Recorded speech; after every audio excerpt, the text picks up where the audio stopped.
এই যে যেমন মিজেলস রেবেলা, এটা একটা ভয়াবহ রোগ, করোনার চেয়ে কোনো অংশে কম না, এবং বাচ্চাগুলি বিশেষ করে আমাদের ভবিষ্যৎ কষ্ট পায়, যেভাবে মৃত্যুর কুলে ঢলে পড়ে, এটাকে খুব মিসহ্যান্ডেল করেছে অতীতের সরকারগুলি। এটা কন্টিনিউয়াস একটা প্রসেস দিয়ে যাওয়াই উচিত ছিল সব সময়, কিন্তু 2020 ডিসেম্বরের পর থেকে বিগত সরকারগুলি এই টিকাদানটা কন্টিনিউ করে নেয়, যেই কারণে একেবারে বজ্রপাতের মতন আমাদের উপরে সে রাতারাতি কিছুদিনের ভিতরে অনেক বেড়ে গিয়েছে। আমরাও বসে থাকিনি, ওদের সাথে দৌড়ে আমরা জিততে পারিনি, বাট সমসাময়িক রাস্তায় থাকার চেষ্টা করেছি। যেমন আপনাদেরকে বলি, প্রথম যখন রিবেলাট এই মিজেলস আমাদেরকে আক্রমণ করলো, সেটা মহাখালী সংক্রামক ব্যাধি হাসপাতাল। হঠাৎ করে 3 সপ্তাহ আগে শুনলাম একটা রুগী মারা গিয়েছে। রাতে তখন 1টা বাজে, আমি গেলাম, আমার ডিজি প্রভাত সাহেব গেলেন, জাহিদ সাহেব গেলেন, আমাদের সচিব সেই দিনই না পরের দিন আমাদের সচিব সাহেবও গেলেন। রাত্রে গেলাম, রুগীটা কেন মারা গেল পাইলাম, আইসিইউর অভাবে মারা গেল।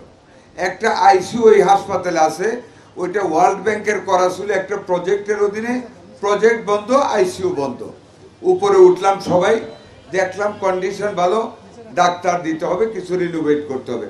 18 ঘন্টার ভিতরে আমরা সেই আইসিইউ আল্লাহর মতে চালু করেছি।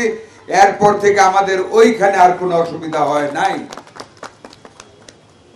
তারপরের যে দুঃখজনক রিপোর্টটা, রাজশাহী 11 দিনে 33টা বাচ্চা আমার মারা গেছে। আমার কলজা ভাইটা গেছে খবর শুনে।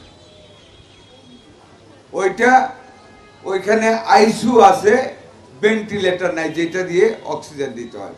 দুর্ভাগ্য, সেইখানে যে পরিচালক নন ডাক্তার, না ডাক্তার সেনাবাহিনীর, যাই হোক যে আছে, আমাদেরকে সঠিক সময় জিনিসটা জানাতে জানাতে ভুল করতে করতে আমার 33টা বাচ্চা মরে গেছে।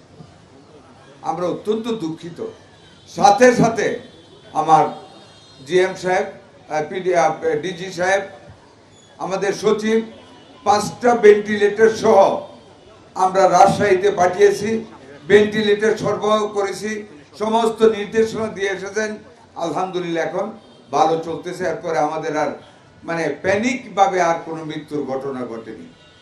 আমরা বেসরকারিভাবে, সরকারিভাবে ভেন্টিলেটর মানে যেটা দিয়ে বাচ্চাকে ওই মিজেলস থেকে নিউমোনিয়া হয়ে যায়, লাং কনজেস্টেড হয়ে যায়, লাঙে বাতাস ঢুকানি কঠিন হয়, অক্সিজেন টানতে পারে না, সেই কারণে ভেন্টিলেটর নামক মেশিনটার দরকার হয়।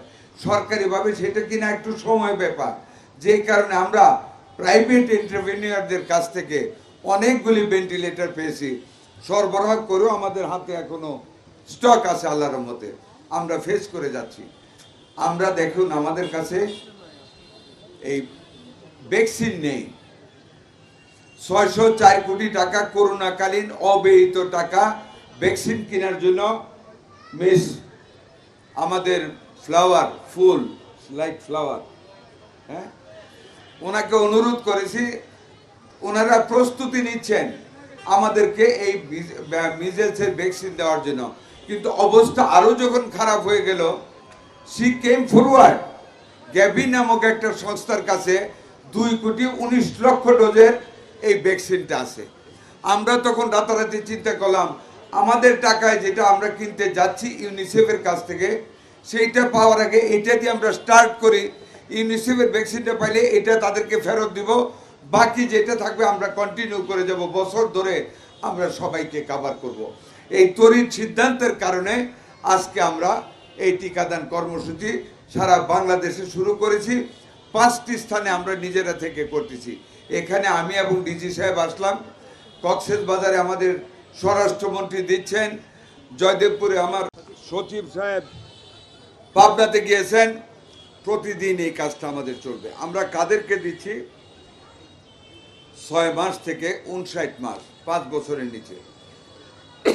তার কারণ ওয়ার্ল্ড হেলথ অর্গানাইজেশন, ইউনিসেফ সমন্বয়ে পরীক্ষা করা হয়েছে। 82% রুগী যারা হামের এখন আসতেছেন, তারা এই যে 5 বছরের নিচে 6 মাসের উপরে ম্যাক্সিমাম। কাজে আমরা টার্গেট করেছি সর্বপ্রথম এই গ্রুপটাকে 6 মাস থেকে 59 মাস, মানে 5 বছরে 1 মাস কম, এটাকে আমরা সম্পূর্ণরূপে কাভার করব টিকা দিয়ে। তারপরে আমরা বাকি গ্রুপটাকে কাভার করব ইনশাল্লাহ। আজকে থেকে আমাদের শুরু হচ্ছে। এর মধ্যে কিছু প্রবলেম ছিল, আমরা সেই প্রবলেমগুলি আমরা মিট আপ করেছি। থেকে আমাদের 18টি জেলার 30টি উপজেলায় এই কার্যক্রম শুরু হয়েছে। তার কারণ ওয়ার্ল্ড ব্যাংক এবং ইউনিসেফ আইডেন্টিফাই করেছে, নির্দিষ্টকরণ করেছে ওই 18টি জেলায় এবং 30টি উপজেলায় এই হামের প্রাদুর্ভাবটা বেশি। যেই কারণে আমরা টার্গেটেড ওয়েতে আমরা নির্দিষ্টকৃতভাবে ওই 30টা উপজেলায় আজকে থেকে আমরা পুরোদমে আমরা এই ভ্যাকসিনেশনটা শুরু করে আমরা শেষ করব। পর্যায়ক্রমে সারা বাংলাদেশকে আমরা কভার করে নেব ইনশাআল্লাহ। আচ্ছা, পরবর্তী যেটা আমাদের কর্মসূচি 12ই এপ্রিল থেকে ঢাকা দক্ষিণ ও উত্তর সিটি কর্পোরেশন, ঢাকা দক্ষিণ উত্তর সিটি কর্পোরেশন 12ই এপ্রিল থেকে, ময়মনসিংহের ত্রিশাল না, ময়মনসিংহ বরিশাল, এটা কোনটা, ময়মনসিংহ এবং বরিশাল ওই 12 তারিখ থেকে আমরা শুরু করব। অর্থাৎ এই মাসের 12ই এপ্রিল থেকে আর 7 দিন পর থেকে আমরা ঢাকা সিটি কর্পোরেশনের উত্তর দক্ষিণ ময়মনসিংহ এবং বরিশাল গ্রেটার এরিয়াতে ইনশাল্লাহ আমরা টিকাদান কর্মসূচি চালিয়ে যাব।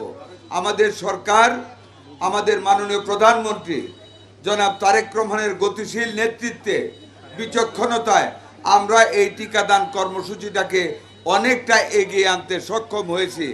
ওনার বিচক্ষণতা বা ওনার যদি এই রকম জনগণের প্রতি দৃষ্টি রাখা, স্বাস্থ্যের প্রতি দৃষ্টি রাখার যদি ঘাটতি থাকতো, আজকে এই কাজটা আমরা সফলভাবে করতে পারতাম না।